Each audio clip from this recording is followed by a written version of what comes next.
am I saying, you know? But I know what I'm doing, but it's just that, I lose my ability to say what I need to say. Certain words. I mix them all up. Well, there's a trough that's over New England, as I said, with North Dakota and Minnesota. There's a ridge just over the southeast, and another one just over Northern California. There's an upper level low, just sitting offshore from Southern California. Well, then that means that there is a lot of wet weather to deal with in the Mississippi Valley right now, as I've indicated, as well as parts of New England.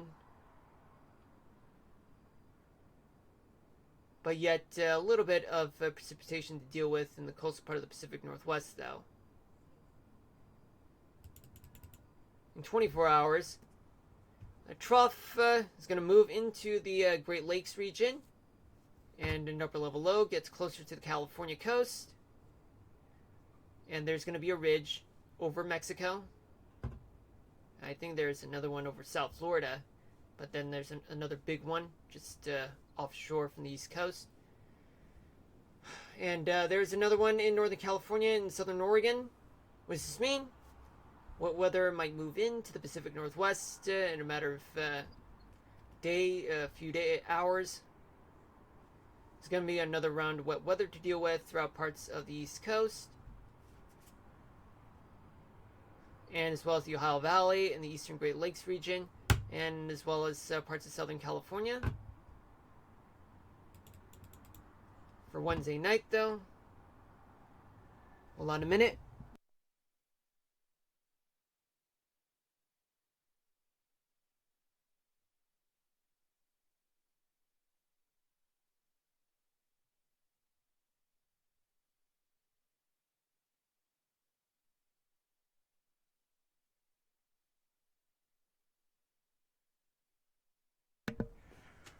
Alright, I'm back. Okay. Now let's see what we got for Thursday night. So we do have this upper level low. It becomes a trough. Just going to sit there over the four states area known as the Four Corners area. And another trough. It's going to be north of Montana. And another big trough just over northern New England. And a ridge is going to be over the Gulf Coast, over southern Texas, well, over Texas in general. And there's going to be a little ridge just off of the California coast, and another ridge, but just big, just offshore though. And mini ridges. I mean ridge offshore from California, Texas, and off the East Coast. And too many ridges. Just located north of North Dakota, north of Idaho. What does this mean? There's going to be wet weather to deal with throughout desert Southwest and the southern plains. Wet weather in some places in New England and parts of the Northeast. They'll still get it. And in the Pacific Northwest, they're going to get wet weather though. Now let's see what we got for tropical systems. Let's move here to here. Okay, using the GFS model. Let's see what we got. So we have a barometric swamp over the western Atlantic, and there is a system that's brewing just south of Puerto Rico. Nothing much is happening in the Gulf and elsewhere throughout the Atlantic. And all of this, we do have an upper level low over Mexico. Now let's just play them all real quick. By tomorrow night, the system does get organized just south of Hispaniola. An upper level low is going to set itself up for this system right here. And then this trough right here, this will go a little bit deeper to the south. But anything that's going to form here, it's kind of iffy though.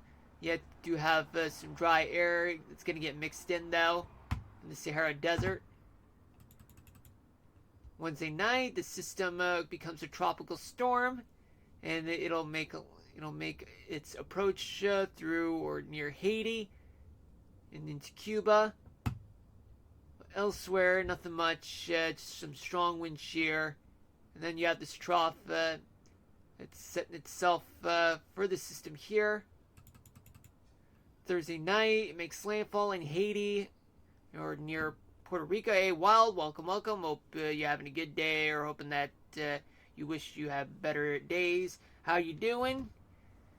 How's the weather? And also, how was I don't know if I've already I know you said that you've taken pictures, but I don't know if you've taken more after the stream was over. But anyway, how you doing? Let's take a look. Okay, so we have the next name. The name's Melissa. And Melissa might make landfall in Haiti by Thursday night, but by Friday night. It weekends, but then tries to chase this trough right here. And yet, there could be another one that could catch up, but this right here could present an opening for Melissa to escape into the upper latitudes. But it'll be too late. Melissa tends to move away from the Dominican Republic by Saturday night, but by Sunday night, though, it's all on its own. But this system right here, this trough right here, could pick Melissa up, move it out of here. But elsewhere throughout the Atlantic, nothing much is happening. But by Monday night, though, it tries to catch up with a trough as it remains there. But Melissa is going to get taken away. Move out to sea. Nothing much is happening. Plenty of wind shear in the tropical Atlantic all the way to the Caribbean and the Gulf. And then, other than that, it's just a guessing game after that.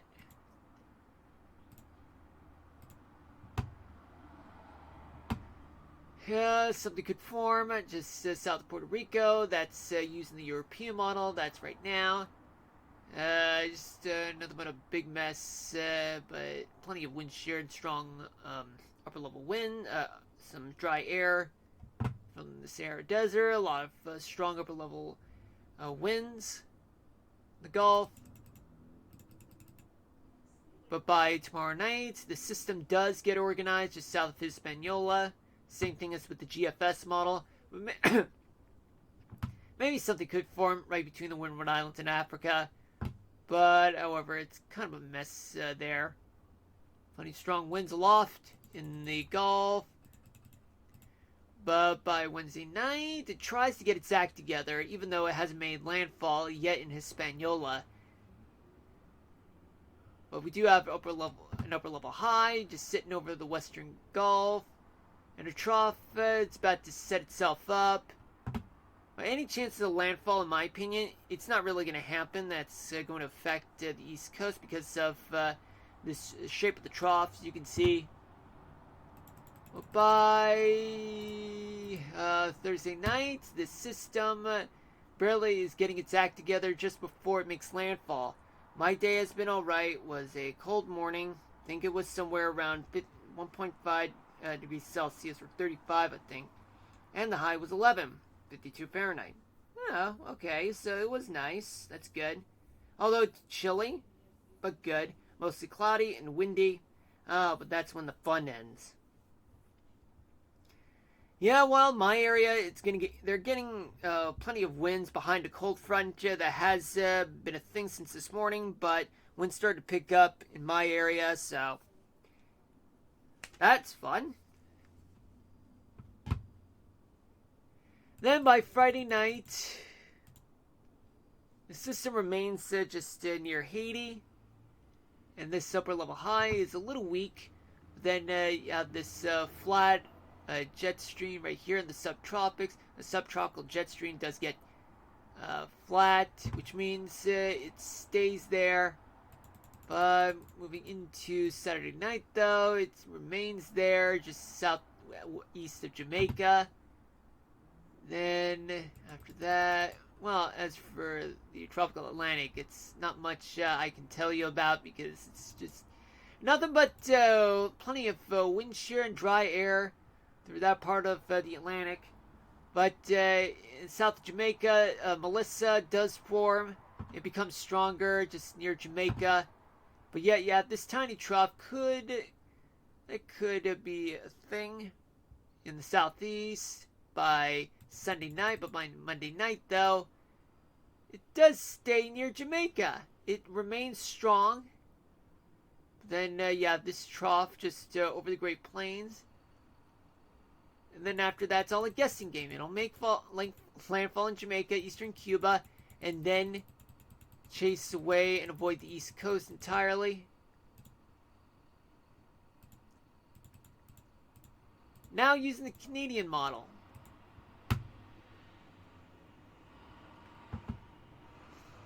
Something could form that's right now. Maybe right here. The highlight doubtful though, but in the next 24 hours.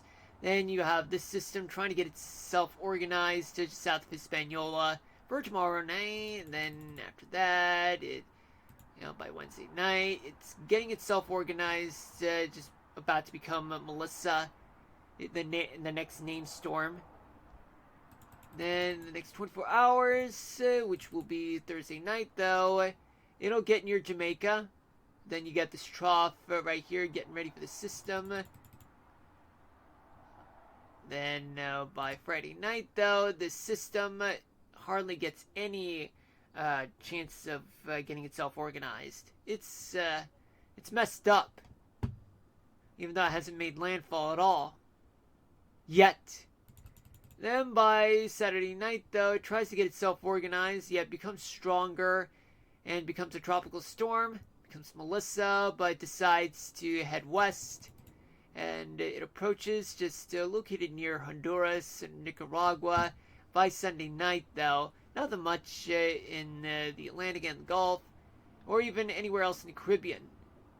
But then by next Monday night though, we do have a very strong storm, a strong version of Melissa, just located just nearby Honduras. But after that, it's all a guessing game.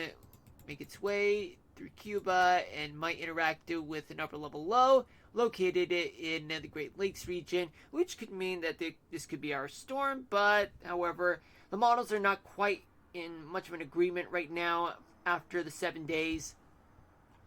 But we'll see as time will tell. Let me just go back to the GFS model real quick. And we look at the National Hurricane Center, and it says that it does have a 90% chance of development within 7 days. Within 48 hours, it does have a 70% chance of development. Apparently, I have a chance of rain or flurries Wednesday night into Thursday morning. Because the temperatures that'll be near the freezing line, which is 0 degrees Celsius or 32 Fahrenheit. Sorry about that. And now let's switch gears to here, where we're going to talk about the models right about now. So let me just pull this up. Let me see. So let's start off with here. Let's talk about temperatures. All right. So for those of you who are in the chat, you can let me know what part of the world you are in, or what part of the United States you are in. If you live in the U.S., I've already got you down, Wild. So for example, like in Wild's case, I have for tomorrow morning for Wild that his lows will be in the upper single digits to low teens in degrees Celsius. Throughout the U.S., temperatures will be above average throughout the Gulf, but they're quite warm, very warm on the western Gulf and Florida, and plenty of mild temperatures throughout southern Arizona to California and parts of the Pacific Northwest, and just a little bit of mild temperatures throughout the Ohio Valley and the eastern Great Lakes region. But very cold air, very freezing air throughout the Rockies, the Great Basin, and as well as much of the East Coast, except for the Carolinas, though, which it's warm.